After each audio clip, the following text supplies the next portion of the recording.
within the first half hour of Omikron the Nomad Soul, you can cuck a man with his own dick. That may seem like a strange place to start a video, but Omikron is a strange game. The basic premise is that you're playing as a soul capable of jumping between bodies. The first body you inhabit, a police officer named Kale, has been investigating a series of strange murders, and it's up to you to continue that investigation. Returning to his home, you are greeted by his wife, and regardless of if you act like an amnesiac who's been missing for the last few days, or openly admit to being a soul from another dimension inhabiting her husband, she will immediately jump Kale's bones as soon as you lie down on the bed. It's such a strange inclusion, but writer-director and all-round auteur attributed with the creation of Omikron, David Cage, seemed to think it important. In an article in Edge magazine recounting the creation of Omikron, David Cage says of the scene, quote, "The idea of being in the body of a guy and making love to his wife when she believes you're her husband, even though you're not, was a very strange position to be in. That's exactly the kind of thing that I try to explore in all my games today. How can we put you in the shoes of someone else?" End quote. Strange is certainly one way to describe the position you're in. Unfortunately, since you aren't the person she means to sleep with, sexual assault would be another. And I'm not sure that's the best set of shoes to be putting someone in. The twisted morality that features throughout Omikron is fundamentally exacerbated by its setup and what I'd argue is the game's largest narrative flaw. The idea that the Nomad Soul is your actual soul, as in the soul of the real human being playing the video game. The game opens with Kale talking directly to you, the player.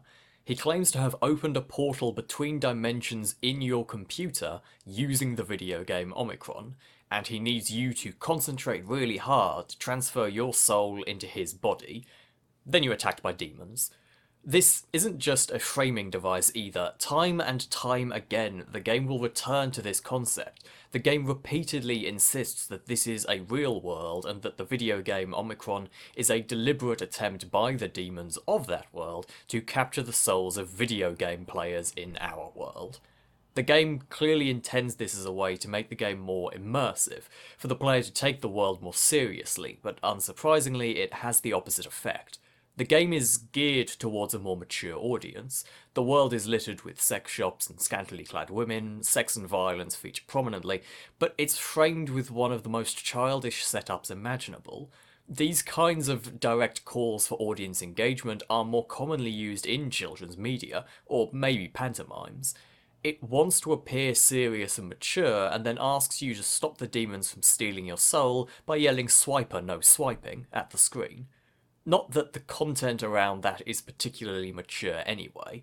It's the kind of juvenile maturity that's common amongst video games.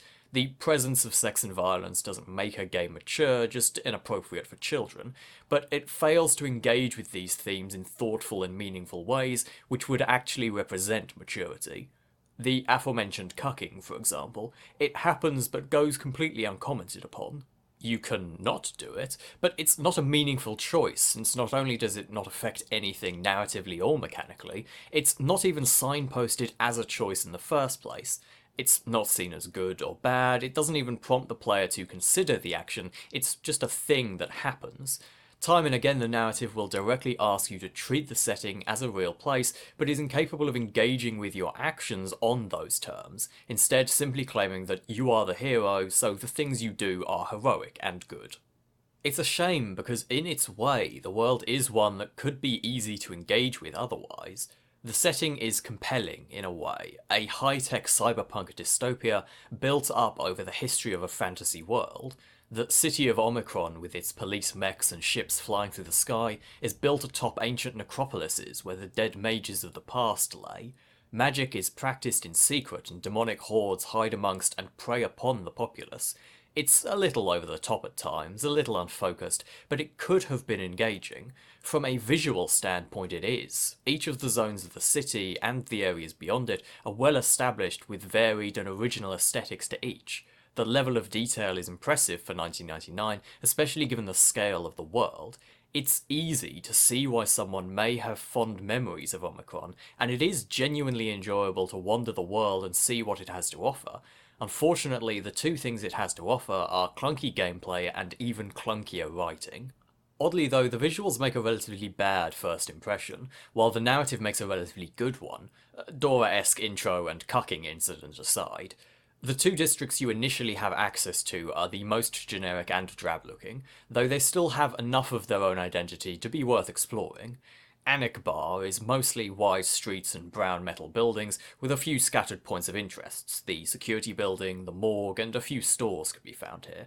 Meanwhile, Kalisar is a little more interesting. It shares the aesthetic, but is instead a single main street, with its various locations housed upon raised areas each side, connected by pedestrian bridges. Kalizar is something of a red light district, so the locations are mostly bars, sex shops, and peep shows. While it's a little puerile in its presentation, the attempt to give each area a distinct purpose and style of navigation does separate them out clearly. Each zone in the game has a clear identity, even if they don't always mesh together particularly well. The city feels relatively active as well, with civilians wandering the streets, cars and bikes driving past, and ships flying overhead. The initial plot can be engaging, balancing Kale's police work while also investigating the suspicious murders on the down low is an interesting situation conceptually, especially since Kale's partner was one of those murdered, so Kale's disappearance makes him a prime suspect. Unfortunately, any sense of direction is often flawed. Occasionally you get a call from your commanding officer or your wife to direct you where to go next. Other times you're left with a vague idea of an objective, and you need to traipse through areas to work out the specific thing you need to achieve your goal. These can be pretty obscure, and the open world means that necessary items can be miles apart. For example, at one point you need to access some restricted files. To do so, you need your CO's access card. You need to drug her coffee in order to steal it, and while the coffee is simple enough to find in the restroom, to get the drugs you need to have found a prescription note for sleeping pills all the way back in Kale's apartment, and refill it at the local drugstore. Without picking up that item, you're stuck wandering the world lost. This is a common problem in adventure games, but the open world makes it worse by massively increasing the number of places you may need to check and recheck, while scattering those areas further away from one another. The more grounded initial investigation quickly gives way to demonic nonsense, leading to Kale's wife calling you in a panic covered in blood. When you return to the apartment, she's been body snatched by a demon that you have to fight. It's difficult to choose which mode of play is the weakest. The open world adventure sections can be frustrating, but the one-on-one fights are definitely worse. The controls are equally clunky, but now you're stuck with an enemy wailing on you while you struggle with them. There's a seemingly quite deep list of moves and combos, but mashing kick 1 will get you through about 80% of fights, so it's not really worth digging into. Not that winning or losing even matters. Each of the action sequences has the same problem, where it's a toss-up what losing means. Sometimes it's a game over, other times you reset to a checkpoint having lost one of your limited save items.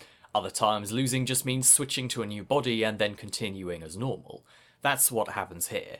Getting murdered by your demon wife leads you to body snatching someone who happens to have been walking past, and either way, someone shows up to give you your next set of objectives.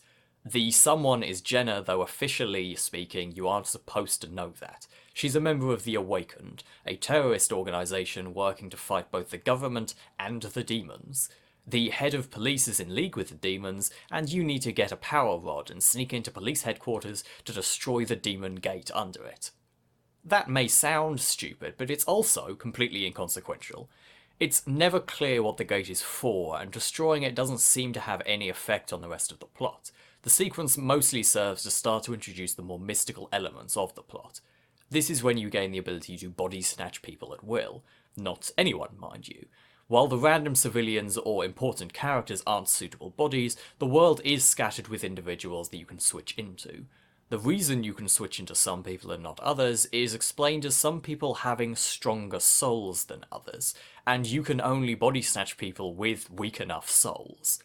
We're going to give that particularly horrifying concept a wide berth for now, and simply point out that which body you're in at any given moment has very little effect on the game. There's only one or two moments in the game where being in a particular body is required for progression. Otherwise, aside from some minor stat differences that don't matter, everyone plays the same. Each comes with a short description of who they were before you stole their body. Some even come with apartment keys, so you can steal their stuff as well as their life. But you can walk through the front doors of police headquarters as Kale just as easily as you can someone whose description claims they're wanted by the police. Every member of the Awakened will recognise you regardless of your body anyway, so despite the game's insistence that you take it seriously as a real place, it refuses to actually engage with the effects and consequences that may come with your body snatching. Before the end, the game's refusal to seriously engage with this mechanic on a narrative or indeed a moral level will lead to some pretty fucked up actions on the player's part, even beyond the initial hours of drugging your CO, trading an erotic poster for keys to the secure areas at the police station, and of course, the cucking incident. Destroying the gate opens the way to the game's second zone. Jaunpur is a step up aesthetically. Seemingly inspired by North African and Islamic aesthetics, the place gives the impression of a sci-fi Marrakesh. There's a few larger structures like the temple and a major roadway running through the centre, but the majority of the area is made up of narrow winding streets and densely packed buildings. This busier structure lends itself well to hiding the game's limited view distance far better than the wide open areas before it, and the aesthetic manages to sidestep an issue I was beginning to notice earlier.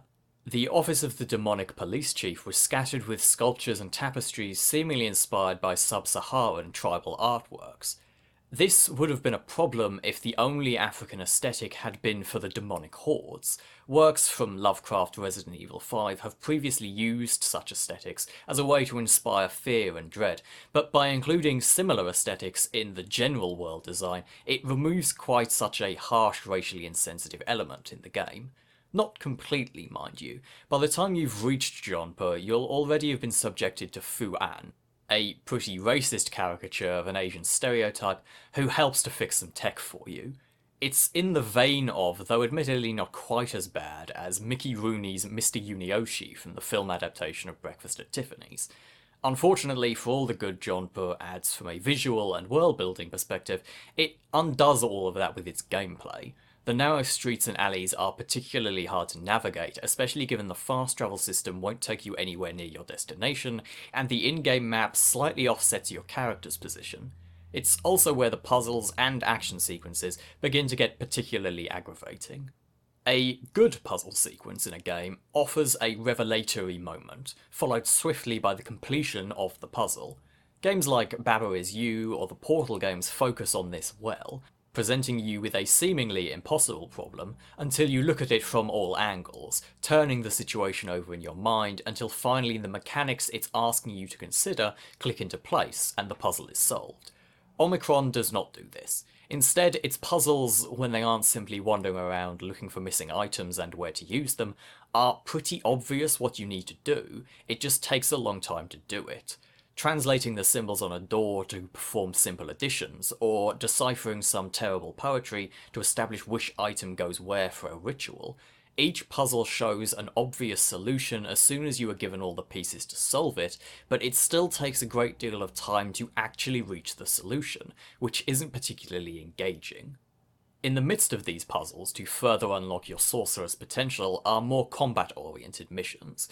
The third mode of play is a first-person shooter, and for my money, it's the worst of the lot. I like first-person shooters. I play a lot of them, both bad and good, but I can safely say I've never played anything that feels quite as bad as the first-person sections of Omikron. They weren't originally meant to be in the game. They were added late in development at the behest of publisher Eidos due to the recent success of Half-Life. While all of the game's controls from the open-world adventuring to the one-on-one combat are clunky and unsatisfying, the controls for the first-person segments are actively scuffed. Mouse look feels like it's using some form of joystick emulation, while movement has an absolutely glacial acceleration to it with a sudden stop when you release the movement key. The movement feels too fast and too slow at the same time, and even if the aiming felt better, it wouldn't matter since your projectiles will rarely actually aim for the centre of your crosshair. Weapons lack any sense of impact, with it being impossible to tell if you're damaging or even hitting your opponents. Meanwhile, those opponents fire with pinpoint accuracy and will even shoot you from beyond the draw distance. They don't even leave you alone when they die, since their hitboxes don't deactivate upon death, still blocking your movement, which can and will lead you to being unable to enter or exit rooms if you kill them in the doorway of a particularly narrow area. Jaunpur has the highest concentration of these first-person sections, which is unfortunate since the narrow streets and alleys make for particularly difficult navigation. You're usually in these sections at the behest of members of the Awakened, who you have since joined. The Awakened features a large number of NPCs within its organisation. I'd call them characters, but that would imply a quality they are sorely lacking. Most are only interacted with a handful of times and are almost completely devoid of any sense of personality. They have purposes within the plot rather than identities. The gruff demolitions expert, the boss who gives you missions, the glitchy robot, the mystic, actually there were two of those, and of course Jenna, who is the girl. She's set up as a love interest, which is a particularly odd choice, and not just because she is lacking in personality, as everyone else is. Despite insisting that the player is playing as themselves, the writing has an unfortunate habit of referring to you with male pronouns regardless of which body you might be in throughout, though the frequency does seem to increase as the game goes on. After completing various tasks for the group, including one particularly labyrinthine rooftop shootout and several needlessly complicated and unsatisfying puzzles, you're sent to infiltrate the secret Tetra factory and destroy it. This shooting segment may constitute one of the worst segments of the game. All of the problems of previous shooting segments are present and seemingly enhanced. On top of this, once you place the first of 8 bombs, you have a timer to set the others and escape. A timer which does not reset upon dying, leading to situations where you physically cannot complete the segment in time if you die too much, and need to wait it out to restart the entire section. It is also where you will encounter the bug. Omikron isn't the most stable game at the best of times. The random hard crashes due to graphical faults I can forgive. It's an old game running on hardware never intended for it, so some instability is to be expected. The more interesting ones are those inherent to the game itself. There's a lift late in the game that's weirdly difficult to get on due to its geometry, another lift earlier in the game soft-locked me when I got jammed in the door, a rotating bridge that won't reset if you die, but will still rotate from the wrong origin afterwards, leaving it clipped through a wall and having to platform across it instead. There's a particularly fun one where a late first-person segment starts you on a raised area overlooking some enemies, and if you look down and shoot them, the game hard crashes. None of them compare to the bug, however. The bug fascinates me. I've encountered it every time I've played this game. I've seen others encounter it, and yet I still have no way of explaining it. I will try to describe it to you, however. Partway through the secret Tetra factory, you come to a room with a checkpoint. The room is split in two by a large toxic pit. Raised areas connect the two sides with a zip line. Enemies scatter the side you start on, meanwhile across the way a conveyor drops crates into the pit. This room kills you randomly. If you spend too long on one side of it, it kills you. If you move too quick on the other side of it, it kills you. If you take the wrong path, it kills you. I have no idea what's killing you, I don't think anyone knows. You just die and restart at the checkpoint over and over until you find the correct sequence to bypass the area. Upon entering the room, you need to quickly kill everyone on your side of the pit, and then wait at the zipline until the crates on the other side have fallen into the pit. Wait too long and the room kills you. Cross the zipline, but don't move yet when you land. If you do, the room kills you. While staying still, kill all of the enemies you see, and wait until the crates now being pushed into the pit have passed, then drop onto the conveyor. If you take the ramp down instead, the room kills you. Run along the left wall of the conveyor to the end, jumping the crates and quickly rush across at the end and out of the room. Take too long and the room kills you. Once you're out, you're home free unless you die later and have to repeat the segment. The bug makes me feel like I'm going insane. I can't for the life of me work out what is causing your death, whether it's related to the crates, or the kill field in the pit, or something to do with a train passing by. I have no worldly clue what kind of technical absurdity is going on behind the scenes to cause this room to randomly kill you. I only know that you need to follow these steps to survive the bug, unless it just doesn't happen for some reason, which it will occasionally. It would almost be immersive in a strange way. The game is built around a setting that combines technology with magic, and here I am performing arcane rituals to save myself from what very much appears to be a cursed room. The Tetrafactory really marks the point where the game started to run into deadlines. Bugs aside, the back half of the game is severely rushed in comparison to the front half, if that's even possible. From here on out, each sequence is either incredibly rushed or an absolute brick wall of a puzzle, occasionally both. You're immediately ambushed escaping the factory, but the subsequent prison is easily escaped by body snatching a guard and walking out the front door, with the villainous head of the secret police that interrogates you never being seen or mentioned again. Uncovering the traitor within the Awakened base is a case of running laps and rubbing key items against anything usable until you finally latch onto the correct sequence of events before throwing some anti-demon powder in their face and beating them up. This incredible feat of point-and-click adventure game logic finally gets you an audience with David Bowie. Omikron is legendary for having David Bowie deeply involved in its development. Like most legends, however, the truth seems to be less than is told and murky at best. Bowie would work on the soundtrack for the game, alongside Reeves Gabrels, as well as feature in 2 roles within it, with his wife Iman also featuring as one of the bodies you can switch into throughout the game, but his actual involvement with development as a whole is often overstated. In a 2020 interview with Mojo magazine, Phil Campbell, Eidos senior director at the time of the game's release, though he would later join David Cage's studio Quantic Dream, had this to say about Bowie's involvement. Quote, "When we went to meet him, it was just about licensing his old music, but he loved David Cage's vision for Omikron, that you were sucked into this world, the themes of oppression and being awakened, and he loved Loic Norman's visuals. The next meeting he bought Iman and Joe, then he bought Reeves Gabrels." End quote. The article goes on to describe how instead of simply licensing music, Bowie wanted to write new songs for the game, even joining the creative team in Paris for a fortnight to work on it. The narrative certainly seems to be one where Bowie was so blown away with Omikron, he simply had to be involved in it. His own recollection of the project seems to be more subdued, saying in a 1999 interview about his album Hours, an album which would feature several reworked songs from the Omikron soundtrack, quote, "The idea for doing the music originally came from a Paris company that started a video computer game called Nomad Soul, and they asked me to do a kind of soundtrack for them.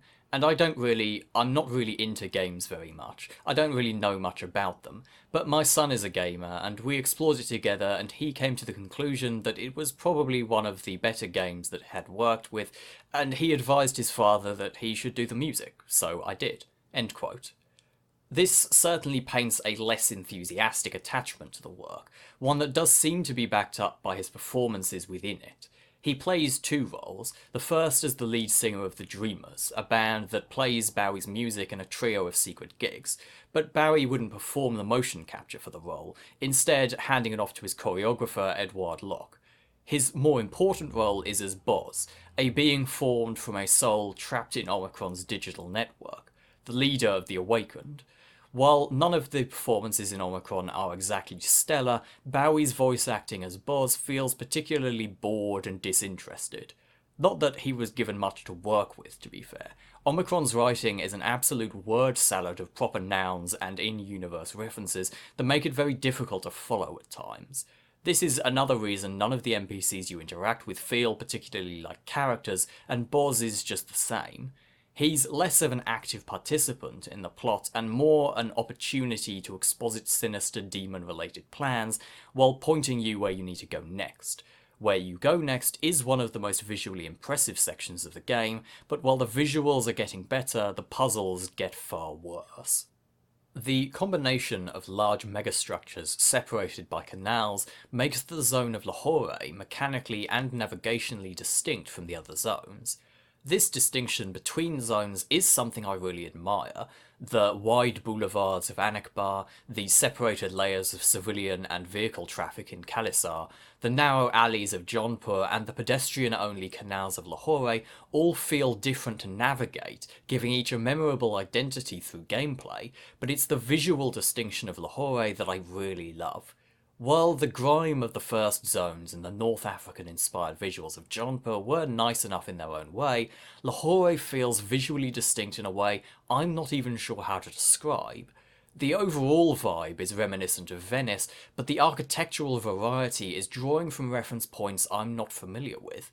It's a genuinely gorgeous area, mixing the themes of fantasy and technology nicely while incorporating a unique flair.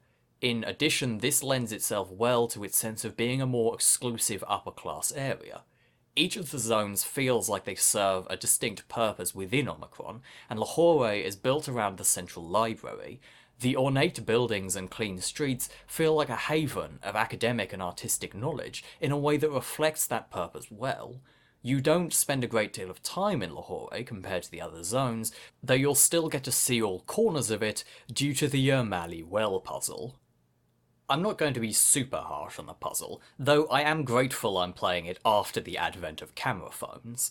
To access the well, you need to visit 4 points on a map next to it, then make a note of the murals you find there to activate the correct icons on 4 pillars, opening access to the well.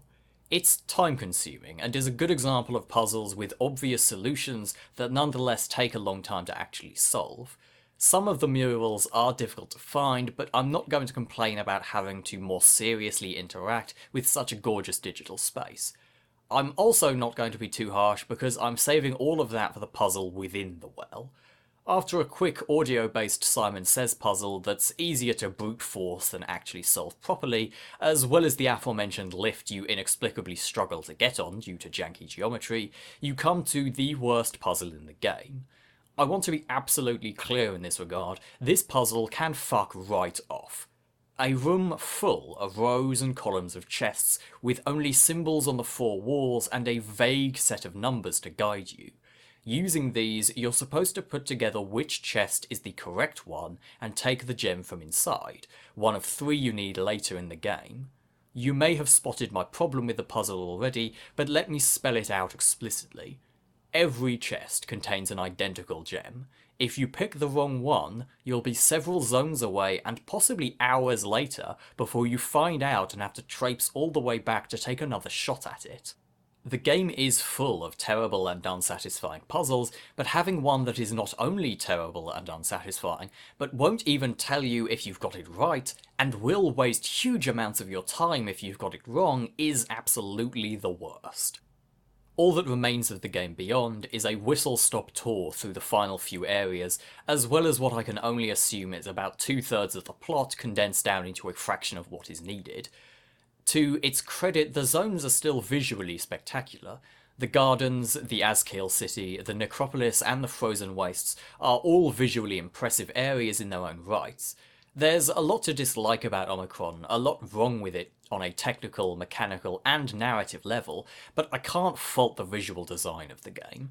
Even down to the smaller details, like how in a world where the corporations are secretly run by demons, the mechanical robots and dogs made by those corporations have a similar organic shape and armour-plated look to them as the demons. While pretty, the last few levels are super rushed. Each will introduce new characters, new concepts and new lore, then quickly rush past it. The undead mage Kiwan, who guards the secrets of Hammerstagen, the goddess queen Soyinka, who rules the Azkil city of Mayarem, the Book of Naut created by the renegade sorcerer Matanbukrus, who instructs you to collect Barker Jarl from Kushalain in Mahahalil. Each vomits a new list of proper nouns into your face and then tells you to get a move on to the next area without anything really happening. Aside from the visual splendour of the areas and the occasional irritating puzzle, the only notable thing to happen in this section is meeting Fodo. Poor Fodo. All he wanted to do was live a quiet life looking after the shams until the Nomad Soul came along to ruin his life. You need one of his shams to proceed, a kind of large woolly mount, somewhere between a bison and a rhino, and it's not that he won't give you one. Fodo is a friendly and obliging type. You're more than welcome to take a sham, but the sham doesn't recognise humans, so won't let you ride it. Fodo is of the Azkil, a genetically modified race created by one of the corporations to serve as off-world labour that escaped execution and fled beneath the city when the project was shut down. The fact that Photo is shown to be a little slow, has a poor grasp of English, while being the only member of what is effectively a primitive slave race that you interact with is an obvious problem, but it's somehow not the most blatant injustice he faces. The mechanics and morality of the body switching in Omikron has always been a little vague. It's implied during the opening cutscene that you're temporarily occupying the bodies, while in-game, leaving a body leaves a shimmering illusion in its place. You can't switch back to the other body, and interacting with it says it's a body without a soul that will gradually fade away. This means you're either body snatching people, doing crimes, and then abandoning them somewhere, or you're just straight up murdering them every time you body switch, effectively ejecting their own soul out of their body. This might not have been a problem normally, but the game goes so far out of its way to insist that it's a real place that it becomes a problem. If a player was invested in the world through regular means, through an engaging plot and relatable characters, or impressive environments to explore, the result of the body switching could be hand-waved by the willing suspension of disbelief. But by insisting the game is real, it's indicating that they've done the work to make it feel real, so it's harder for the game to just throw a sheet over such a major mechanic and ignore the moral implications.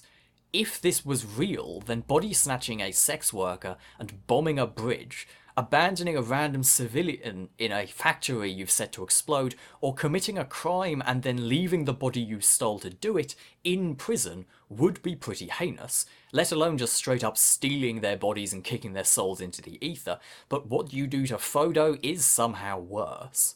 Being Azkiel, you can't just body snatch him normally, so the only way to do so is to kill your current body.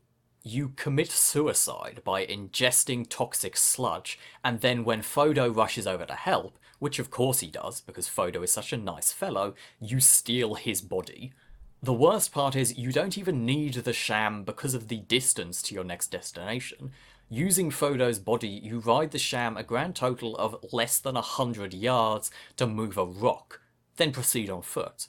The moral absurdity of murdering two people just to move a rock that you could have asked Photo to move in the first place is unquestionable, and the game's insistence that you treat it like a real place makes it all the worse, because if it was a real place, these would be the actions of an absolute psychopath.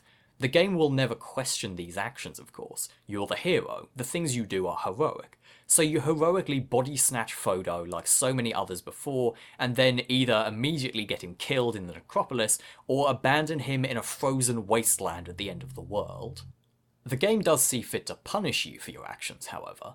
Not intentionally, mind you, but while you're contemplating how you destroyed the life of an ex-slave in order to move a rock, not to mention the other lives you casually tossed aside during your quest, you'll eventually reach the final boss. Fighting him certainly feels like a punishment. Astaroth, Demon Emperor and secret power behind the Omikronian government, is faced in a first-person section that makes the secret factory seem polished and well executed. I'm not going to say it's the worst final boss I've ever encountered, but I can't think of a worse one off the top of my head. He can only be damaged by shooting a tiny sliver of his upper back. The only way to get behind him is to stun him with shots to the head, or bait out a jump attack and then rush around him to get the shot in. This starts out easy enough, but as the fight progresses he becomes faster and faster.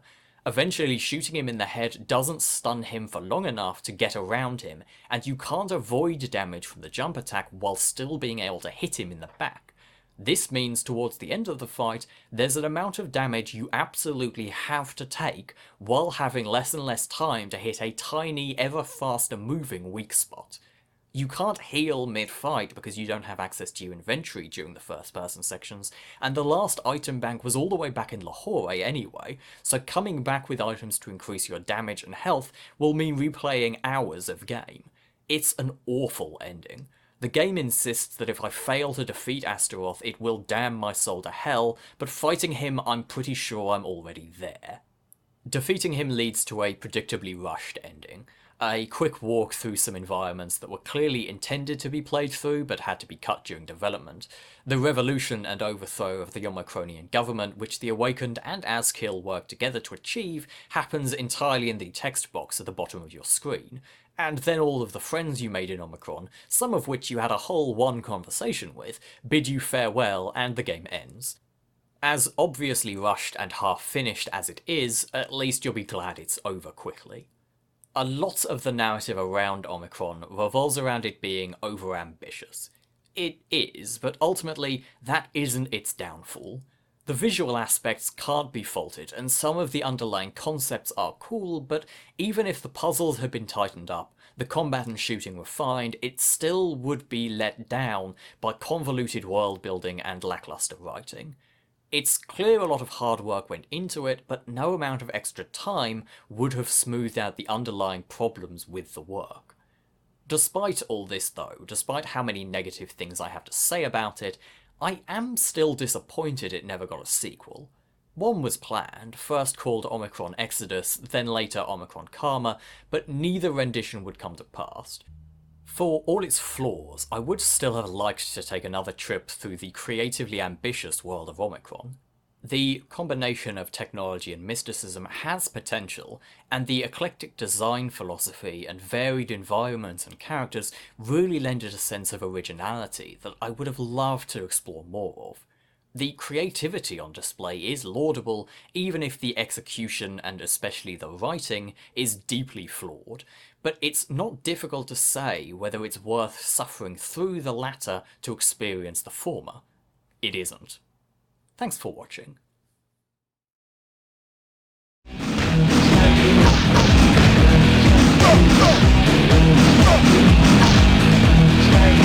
Go!